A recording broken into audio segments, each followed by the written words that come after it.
Quiet in court, please. This is the Comedy Slab. I'm Adrian Lacey, and I'm in the southeast of England. He remains Shane O'Connor, as he has been for the last 13 episodes up to now. This being episode 214. So Shane and I put a different comedy on the notional marble of slabness, and we see what we make of each comedy each week, which that's terribly written, by the way. Just edit out that extra each. And be it TV, radio, internet, whatever, we set each other homework alternate weeks. And it was my turn at the end of last week's show to set the homework for this. This doesn't get any easier, does it? You'd think after a couple of hundred shows I'd have this off Pat, but unfortunately Pat's not with me, so I'm doing it on my own. But no, I'm not. Shane's there. So what was the comedy this week? What was the reference to court and quiet therein? Well, it's because we're slabbing an edition of Not Going Out by Lee Mack, starring Lee Mack, as all 12 series have, and co-written by him. We'll get on to that in a bit. And the episode is called Jury. Not as in Ian, but as in court. And that's episode 5 of series 12. You'll find it certainly in the UK as we speak, and for the next year or so on BBC iPlayer. Before we get to slabbing that and getting into what we think of Not Going Out and Lee Mack and so on, it's sort of part 2 of, because it's such a huge thing in Britain. Last week we talked about the humour of Her Late Majesty. This week, well, it's kind of knock-on effect to what we have, which is which started last week, which is 10 days of mourning over the loss of Queen Elizabeth II. And even if you're not a monarchist, you have to at least acknowledge, well, the facts are she was the longest serving monarch in Britain, longer even than Queen Victoria, who put in quite, it was 60 plus years, didn't she? So it was 70 plus for Queen Elizabeth II. As a consequence of which some, shall we say, slightly unusual things are happening. Maybe the word unusual, I'm being slightly generous there. You saw this story which I pinged to you earlier today, Shane, about Mark Watson, comedian Mark Watson, who we've slabbed in a previous episode, one of his shows. He held a gig in the street. This is it's not quite the Midlands, it's Kettering, Northants, which is sort of James Acaster territory, I believe. The venue closed. Now, the headline actually reads, comedian Mark Watson holds gig in street after Queen's death forces venue to cancel. Nobody forced the venue to cancel, did they? I thought the venue chose to cancel. Yeah, is it too strong to say that the country appears to have gone a little bit bonkers? Well, I've got 2 other pieces of evidence. Do you want those now or later? Because I'm actually with you on this. Yeah, I'm surprised they've only got 2, really. I mean, did you hear there was? I don't know who the supermarket was. You might be more on this, because I'm famously now don't listen to or watch the news, because I don't want to go into that now. Because you're not on it anymore.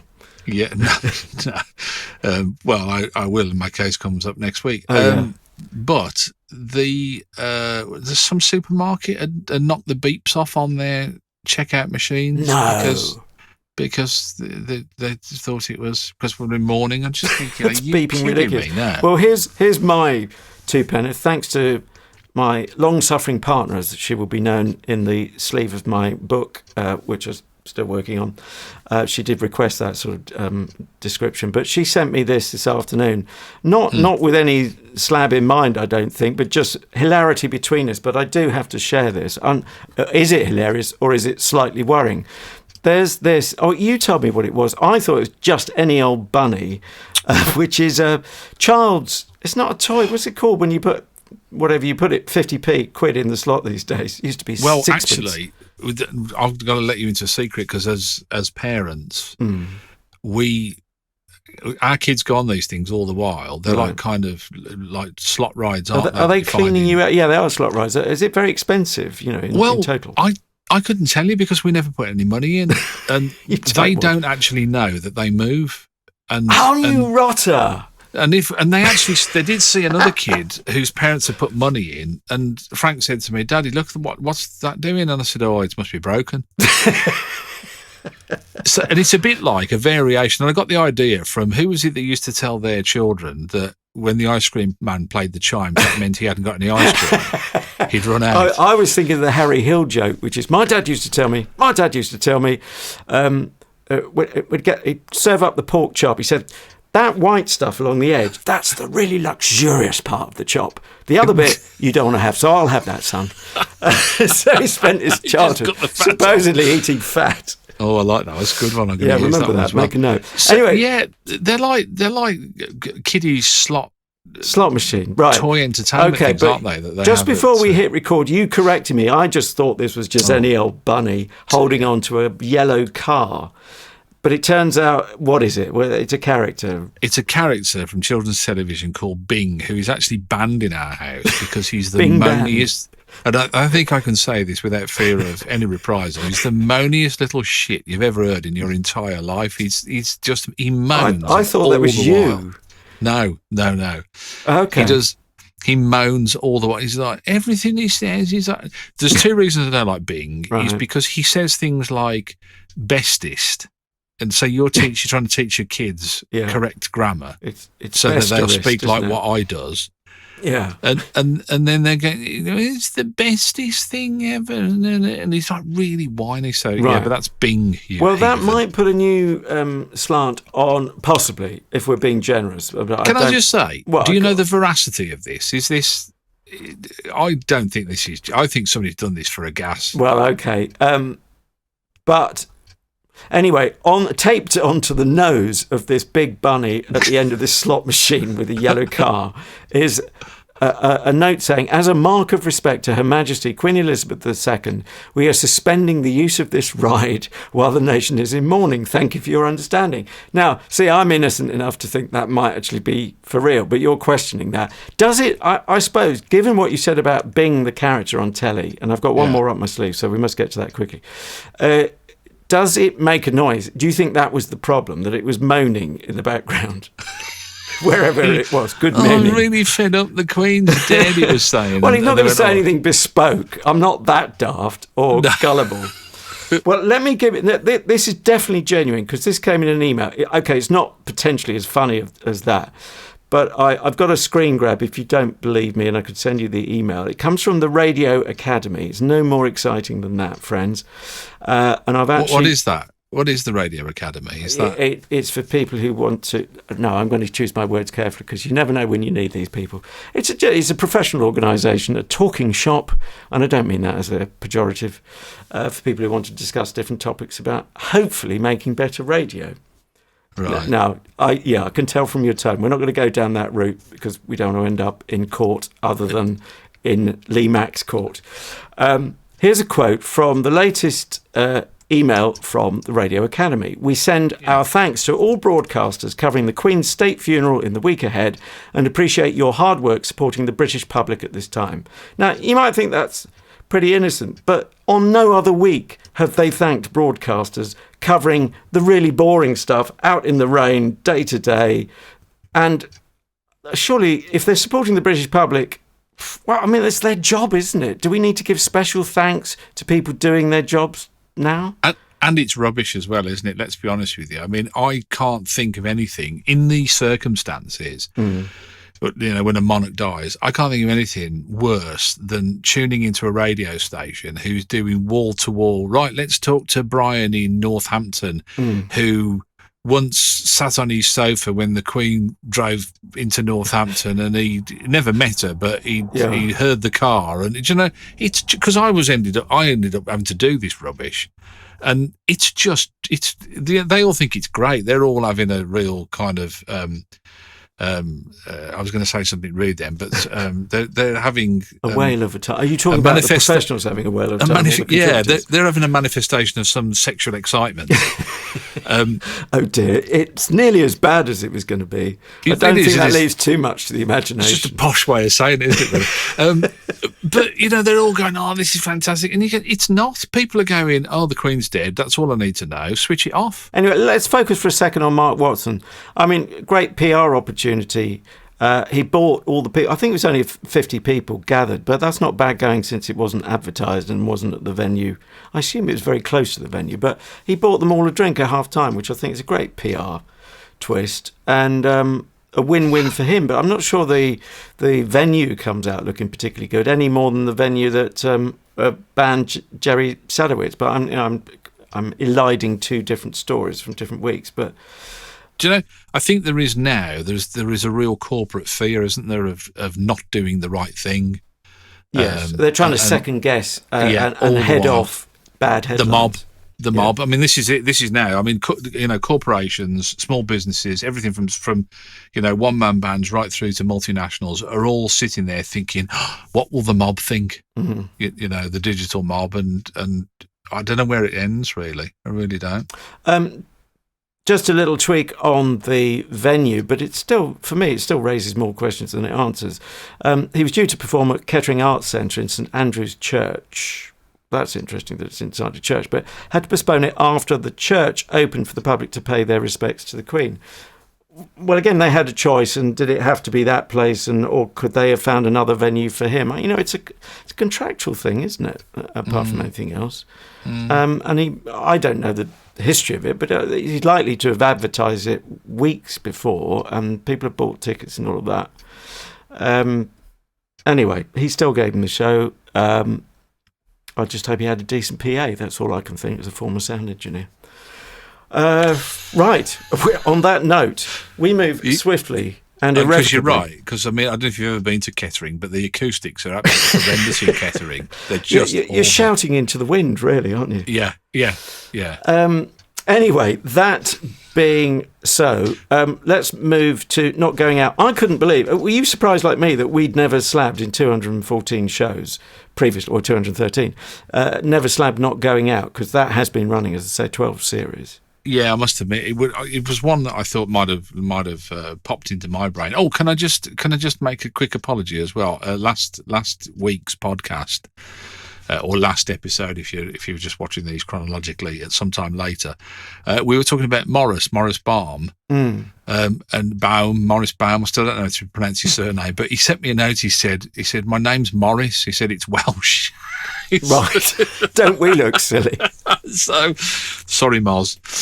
Which is what we should have called him. Yeah, no, I didn't realise. Particularly that it's gone for 12 series. You kind of think it would have slipped under our frillies by then, wouldn't you, really? But no. Matron. It is you probably saw the stat, it's the second longest running sitcom by season number, not necessarily episode number. Yeah. Second to which show? You probably know this.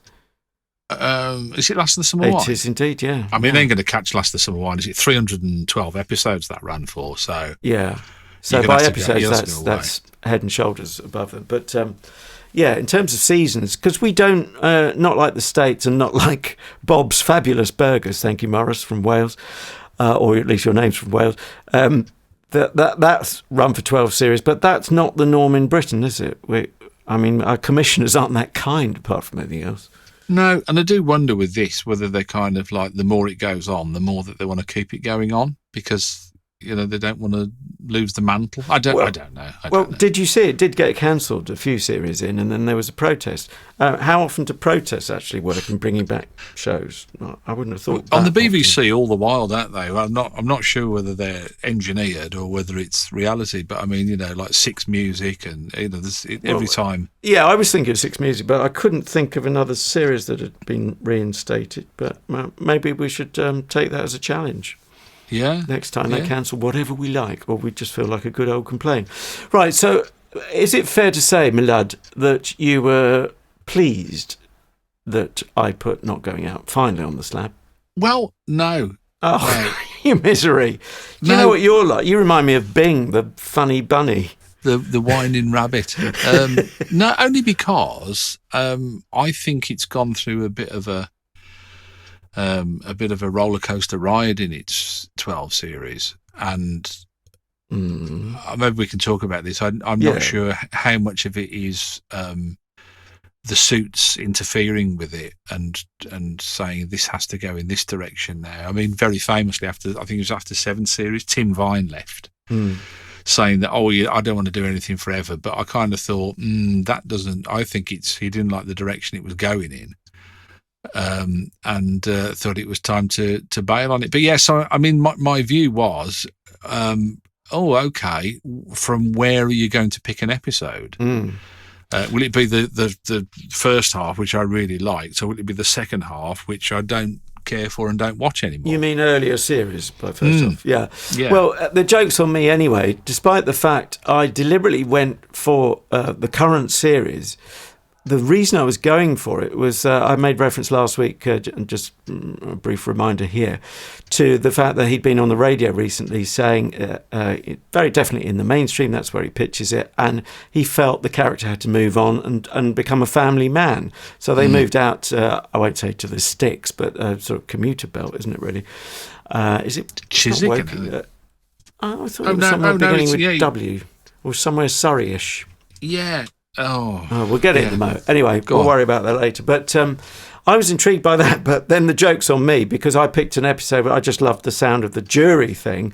And, of course, not one scene of that is anywhere other than in the room for the jury. So we never see his home anyway. So it's the only episode that doesn't feature Sally Breton in the whole of the really? Series. Walton-on-Thames is where they live. I knew it began with W, but yeah. And doesn't have the kids in it, so yeah. Well done, Adrian, for doing your research. Did I breathe a sigh of relief? Well, we will find out whether you did breathe a sigh of relief. Let me play the first of 2 audio clips, but what do I need to say in terms of setup? Well, Lee is his jokey self, and Lee is also called Lee in the series, a fictional guy who makes light of everything. You might think that's not a huge distance for a comedian to travel. I've got a lot of respect for Lee, and we'll get into him as a stand-up perhaps a bit later on. He's also co-writer of this, and we'll probably mention the other writer at some stage. But what you need to know now is, well, we find out eventually, I mean, we don't even know it by the time this clip comes from, that what the guy is up for, that on a charge for. But they're going to deliberate. They deliberate in this room.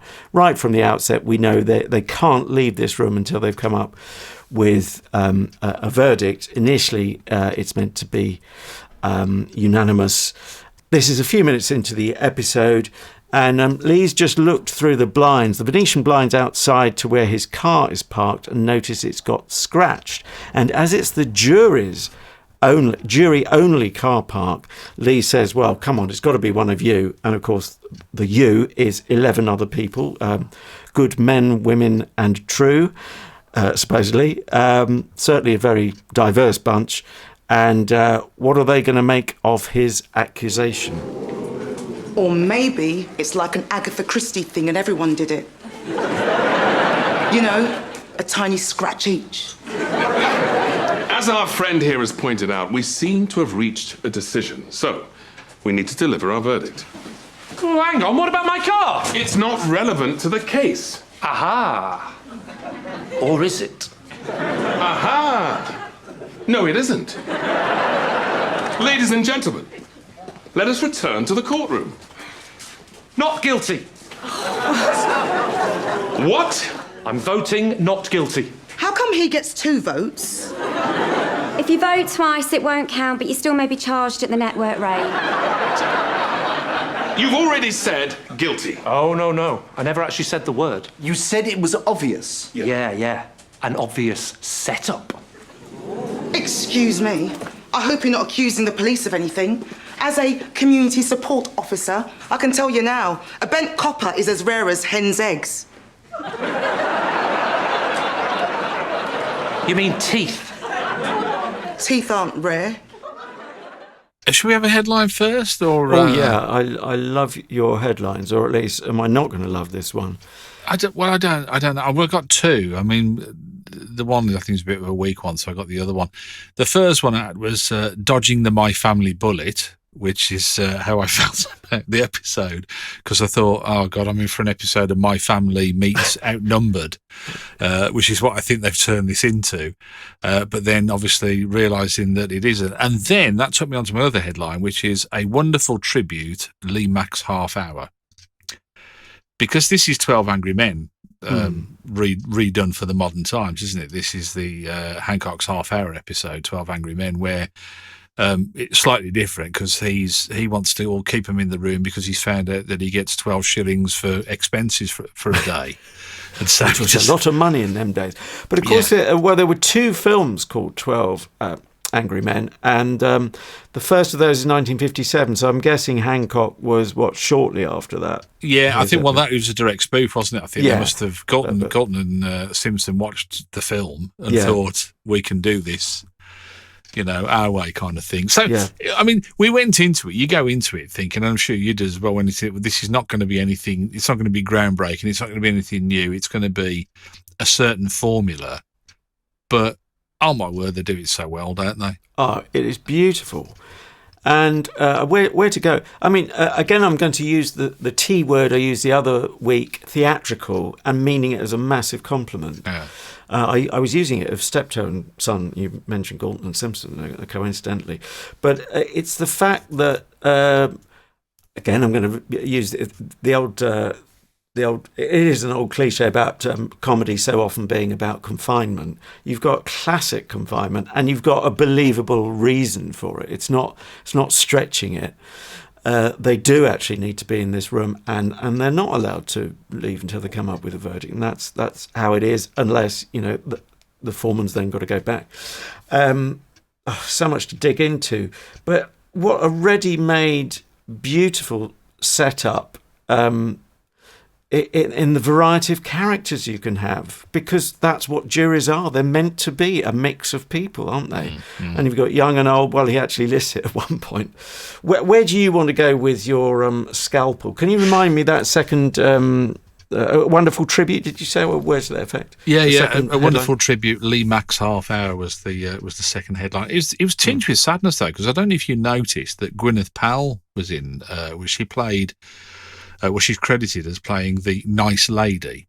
Oh, yes. The older lady who has a foul-mouthed tirade at the end. She actually passed away on the 8th of September. This was the second to last thing that she did. She was famous, if people are thinking, Gwyneth Powell, I know that, because I've interviewed Gwyneth. She was a really lovely lady. She was in Panto in Buxton, I think it was, and I interviewed her when she did that. But she famously was Mrs. McCluskey, the head teacher in Grange Hill. Oh. She was also Greg Davis's mom in Man Down. And we slabbed Man Down, which we slabbed, didn't we? Yeah. So she's one of those actors that well, for the kind of level of TV I watch, I instantly recognise her and think she's been in loads of things. And then I would struggle to put a name to them, but there's no disrespect to her. No, but no. That I mean, it's literally just a matter of a week or two as we sit here since she since she passed away. She had an operation apparently. Her representative, no relation, I'm guessing, the guy called Matthew Lacey. Not to my knowledge. Is it EY? Yeah, LACEY. Yeah. Said in a statement on behalf of the family that she died in Brighton after complications following a major operation for a perforated colon. So it sounds like she had surgery and never quite recovered. But sad loss, wonderful lady. Yeah, great actress and so good in this. Really strong. Yeah, but I mean, in terms of the whole episode, I think it kind of the important thing to say is it stands out from the grain of what it's doing currently, doesn't it? And I'm not really sure whether it's doing itself a disservice by trying to be My Family or Outnumbered or this kind of family sitcom, because I think it was so good in its first incarnation. But I'm sort of with Tim. It is possible to take what Tim Vine says at face value. I know you haven't done that, and I mean, I've got no more inside information. I've got no inside information on that. But you can't. I don't think you can indefinitely. Well, there's not many setups that can just bear the constant repetition of that same setup. And I just think Lee was ambitious for it. I'm not privy to the conversations, but I think he would like to. I'm guessing that he would have seen it as a challenge. Can I really be that mainstream person who writes a good, and I emphasise the good word, writes a good family-based sitcom. He grew up on all the stuff we grew up on because he's, give or take, roughly around our age, so sitcoms virtually had to be set in the home when we were raised. So the idea of choosing to set one there, I think, is actually, ironically, in this modern age, is in our current times, is actually more of a challenge than, it's just not a default anymore. But I don't know. That's guesswork. Colin Mcfarlane as the foreman of the jury. We were talking about him the other week in, what was it, Henry the Ninth. Love him. He was in Judge John Deed as well. I was trying to think where I knew him from, or where I'd he first kind of came to prominence for me. And he was in Judge John Deed playing with opposite Martin Shaw, and I remember thinking, he's just got this kind of gravitas, hasn't he, through his voice and his demeanour. I could watch him in anything, to be honest with you. I thought Jocelyn G. Essien, is it? The community. Yeah, I'm not quite sure how she pronounced it. I loved her. The community support officer. By the time, I think it was about 4 minutes in, she said that she thought they were all telling secrets. She got confused, and she said, what did she say? Peanut butter on her face. One day I put peanut butter on my face and let a horse lick it off.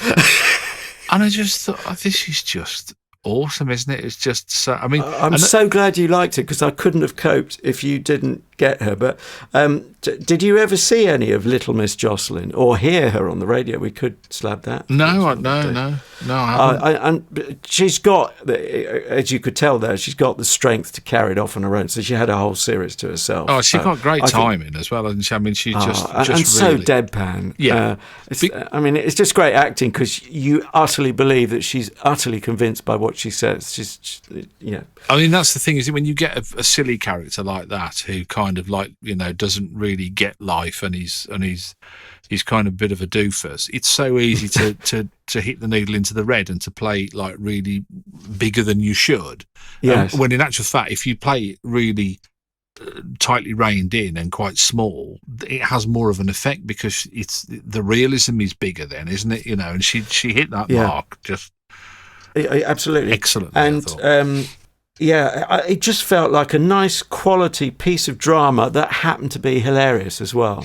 In a way, for me, and again, this is having seen other episodes and not really liked it around this time frame. Probably about series 10. I'm talking about, and this is what turned me away from it. And in a way, this is sadder, because to me, it heralds what it could be.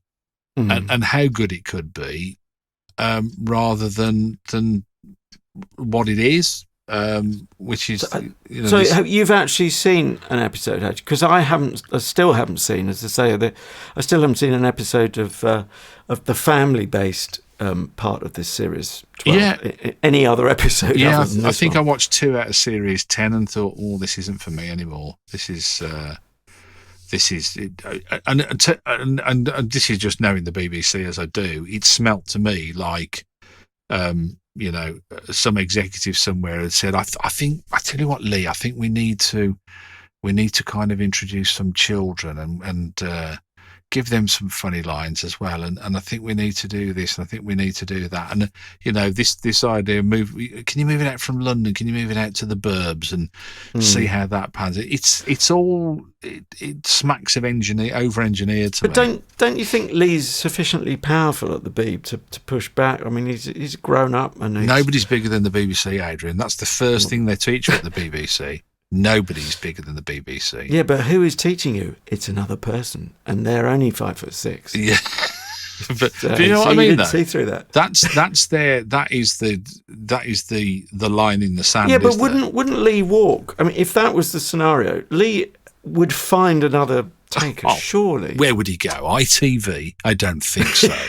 I think he would. That barren wasteland of comedic endeavour, I don't think so. The Barren Nights. I know what I meant to say, and I meant to ally it to what I was saying about Little Miss Jocelyn, as I'm going to call her, but that's the name of her other series. When we were talking about Jocelyn, I meant to say, do you not think and this is not necessarily a bad thing, but she's fulfilled the place of the, is it Daisy character, who's not altogether there in the earlier series of Not Going Out. You'll remind me. Yeah, Katie Wicks, wasn't it? It was Katie Wicks, who played that. Yeah. I mean, I don't think so. I think, and of course, before that, don't forget, Miranda Hart was the cleaner. She was in the series as well. Right. Was she the fool before Katie Wicks' character? Not really. She was she always made Lee look a bit of a fool. Really, she was quite savvy, but right. She was like kind of always there, and he always wanted to get rid of her, sort of thing. So, I mean, the first series was him and an American girl. Who it was almost completely different in terms of the first series, the 6 episodes in that. So, I tell you, my surprise, given what we've enjoyed with this episode, is that in complete contrast to Steve Coogan, who, Hollywood Here We Come years ago, I'm surprised that Lee Mack, who's producing stuff of this quality, isn't in the movies. Are you surprised at that? Yeah, I think it's absolutely right. I think, I mean, he's really proven himself in terms of comedic chops, hasn't he? I mean, if you've ever seen his stand-up, but his stand-up is just excellent. I mean, it's exquisite. It really is. I mean, have you seen the one stand-up he does? The whole intro, he comes on as a magician. And he brings this big box out onto the stage, and there's all the lights and the music, and it's just like he's this, this 1980s magician. Did I say musician? Right. I meant magician. Sorry. I heard magician. I think. Oh, okay. I didn't know whether I said musician or not. I couldn't remember. I'm going to have to. We've really lost it this week. I'm going to have to water this purple down. It's killing me. I tell you. It's far too strong. But.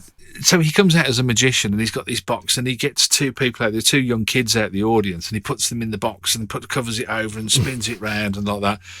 And at the end of it, he opens the box, and the box is empty, and the music stops, and he said, "It did say no children on the tickets." So. He does the big long setup. He does he can do the gag telling. He can do the writing. He can do the perform. I mean, yeah, he's got it. He's got it all. I mean, I don't know why. I don't know what is it that precludes him from being of that ilk. I don't know. Should we have another clip and have a? It's long overdue, isn't it? Yeah. So we'll just remind ourselves. Obviously, we're still in the same space. We're locked in this room. We're not literally locked, but this confinement of the jury, still struggling. They've been back and forwards, and actually Lee to some extent has got them by the throat, because he's decided that one of them must have scratched his car, ergo he's going to be difficult and make it that there can't be a unanimous verdict, i.e. he's going to be the awkward sod who goes the other way from their guilty verdict. Sorry, there are obviously spoiler alerts here, but you might want to watch the show and come back for the rest of this, but you've probably done that already. And now he wants to work out whose handwriting it is, and then new information comes to light, and then suddenly, at least for this moment, he seems convinced that, actually, maybe the system's not as loaded against him as he thinks it is. This is what the British justice system is all about. A group of strangers from all walks of life coming together to thrash it out. Men and women, the rich, the poor, the educated, Rude. Don't take it personally. Although, after the false accusations this young fella just had, it does make you wonder, doesn't it, how much prejudice was brought to the actual trial. Oh, here we go. Let's all forget about the victim and feel sorry for the criminal. I blame the bloody PC brigade. Are you accusing the police again? And it's the fire brigade, it's the police force. Well? It's the note from the culprit. I bet it's the last person we'd ever suspect. I'm very sorry for scratching the side of your car. In case anyone is watching, I'm pretending to write down my contact details. Mr. Blobby, Crinkly Bottom, UK.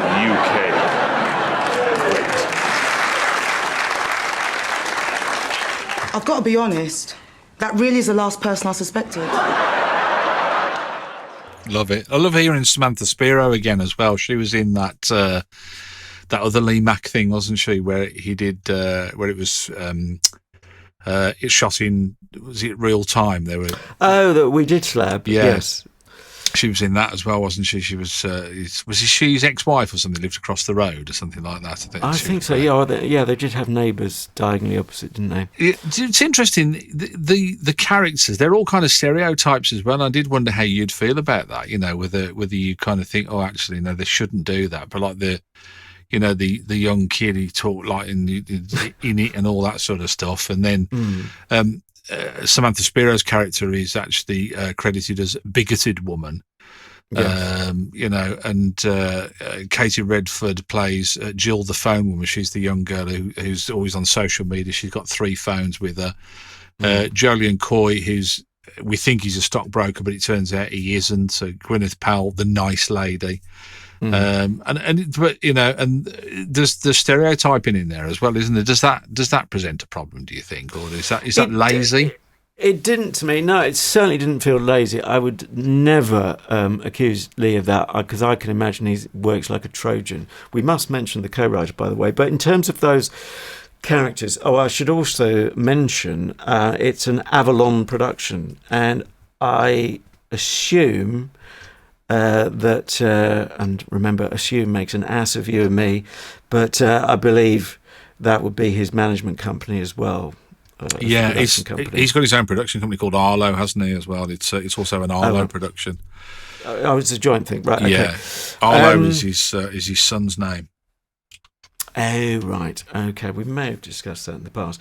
But, no, in terms of the characters, I think, well, look, they're all new, aren't they? So, because they're strangers even to regular viewers of this series of Not Going Out. So you've got to get your head round 11 new people.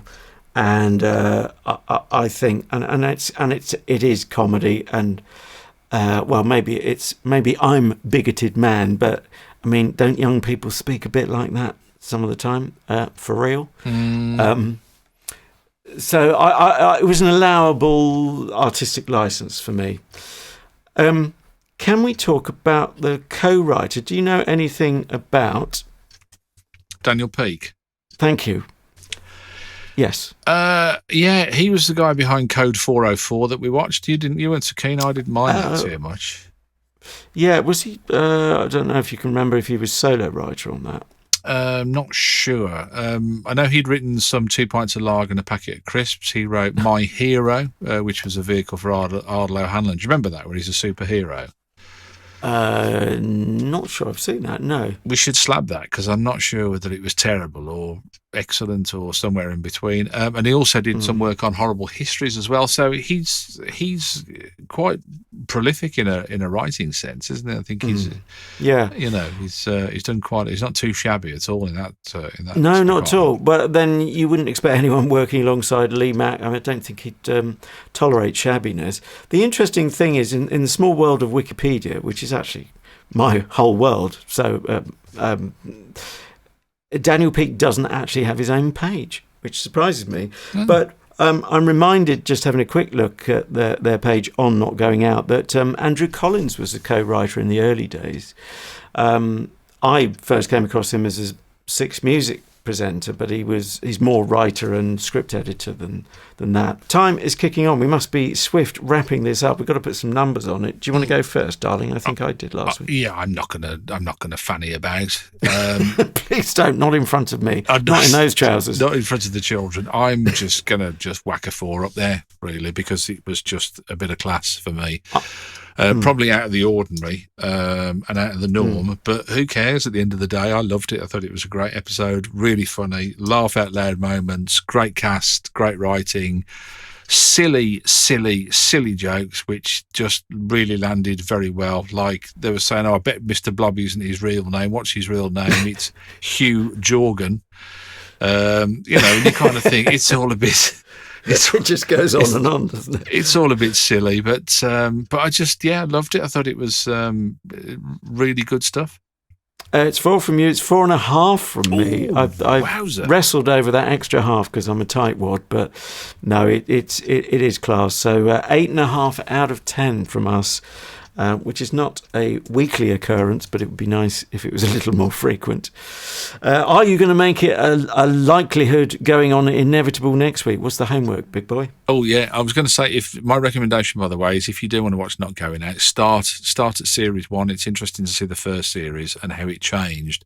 Then 2 to 7 is another entity, and then probably 8 until 12 is another entity again. You never know. You might like the 8 to 12 more than I did. So, you know, who knows? Worth a try. Next week, here's one. It's another recommendation, and I thought I had to kind of do a bit of research on this because I had no idea.